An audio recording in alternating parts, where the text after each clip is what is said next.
Well, girls, it's when I feel like it o'clock again.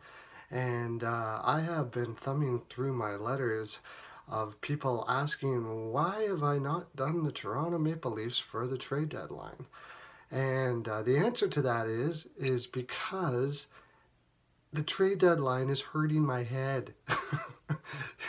The expansion draft is really making things confusing, and I've had to put in some serious hours of deep meditation with my spiritual advisor, Shemaiah Beavertooth, to uh, to get in a place where I can spend the minutes needed to go through all of the teams with their expansion and how the expansion works and what is a criteria for each player. And I'm still not totally there yet, but the trade deadline's coming up and I should probably get on it. So here I am. We're on to the Toronto Maple Leafs. Um, One of the things that I've found difficult with is who are they supposed to protect, or who can they protect? I think you have to have. I say I think because it's so much to remember. Yeah, a player has to have played. You need two forwards that have played 40 games last year or 70 games in the last two, and a defenseman with the same criteria. At least one defenseman with the same criteria. Anyways, without going through all of it, because I'm sure you can look it up on the interweb if you need to. Basically, what it comes down to is on defense, Toronto would be protecting um, Connor Carrick, Riley, and Gardner, I think. Yeah, and so they wouldn't have to protect Zaitsev. But what this does put them in a good position as far as the trade deadline is concerned, um, and gives them a possibility of is Connor Carrick is your third pick, gives you an opportunity to upgrade in that area because there is a lot of there's a few teams out there whose left off protection list as it stands right now have players that are better than Connor Carrick. So you could upgrade your defense by, say, packaging Carrick to a team like Nashville, who at the moment would leave Ekholm available. Um, and I don't know exactly how they could get around that. They can't. The other option you have two options. You can protect three defensemen, seven forwards, or eight skaters and one goaltender.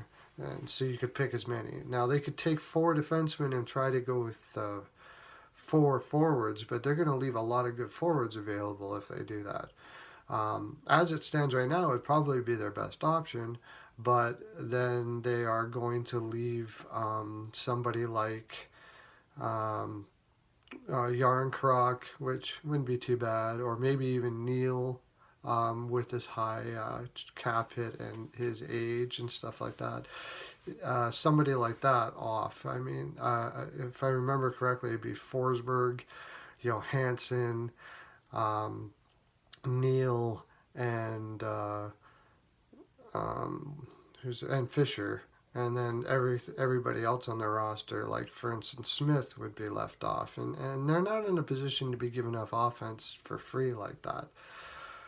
So my thinking is that you could package Carrick with a couple of their young prospects. Nashville's always looking for prospects because they are not a cap team, and they're not a team with a lot of money in their pockets. So you could package Carrick with that Russian kid you got from Pittsburgh, or they have others draft picks that they've just picked up. I'm just trying.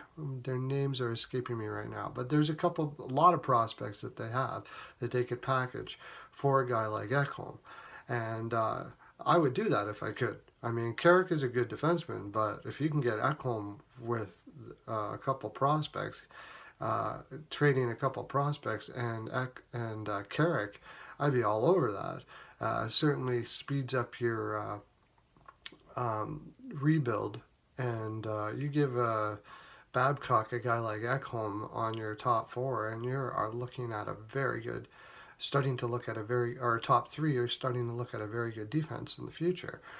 Um, as far as they also had just exposed the fact that they put a couple players on long-term disability, a long-term injury, and in which case exposed 14 million. They did that in the beginning of the year, and like Lamoriello, he didn't tell anybody about it. He kept it pretty quiet. Um, Horton was one of them. I think Lupul was another one, and I can't remember who the other one was, but it freed up 14 mil, and it got people in a hum that they were going to be able to, go for it this year, and I don't think that's going to happen at all. What they may do is a lot like what they have done in the past. They'll pick up contracts and pick up prospects with those contracts, and in doing so, they could also add to their exposure list. Right now, I think they'd have to expose Komarov. Now, it's fairly easy to solve that problem. They could just give a contract to somebody like Brooks Lake, and who's playing in the minors right now. But on an expansion team like Vegas, whose general manager is very aware of Brooks Lake, worked with him for a long, he was on his team for a while in Washington. You never know, they might actually pick him up. But if not, he can still play in the minors next year for a healthy salary. That's a good thing about Toronto. They got so much money to throw around that they can do that sort of thing. The other option, there's other teams as well, like for instance in Anaheim. Let's say Anaheim is right now has to expose Fowler. If they think that Carrick is not as good as Fowler, you could probably trade Carrick almost straight across for Fowler, or add in a little bit to help them out. I think that's a little less likely because Anaheim's probably going for it this year. I don't know if they'd want to add a young player right now, but they could just decide to expose Fowler and use him to try to win a cup. There's a lot of teams that are going, like St. Louis, for instance, with Shattenkirk. I think it's likely that that's going to happen. They're just going to keep him and go for the cup. Besides that, if you're thinking that they're going to be trying to pick up like Shattenkirks or big defensemen to try to make a mark in the playoffs this year, I think you'll be disappointed. But likelihood is they'll try to do what they've already done, picking up contracts, or try to do something like use the expansion draft and the fact that they have a Connor Carrick as their third pick or third member of the defense not expose, but to keep, to use that as a package to try to upgrade in that area. That's what I think they're going to do. And I'm going a little long here. I think I've given you my full 42%. I have no more to give. Have a great day. Lots of love to you.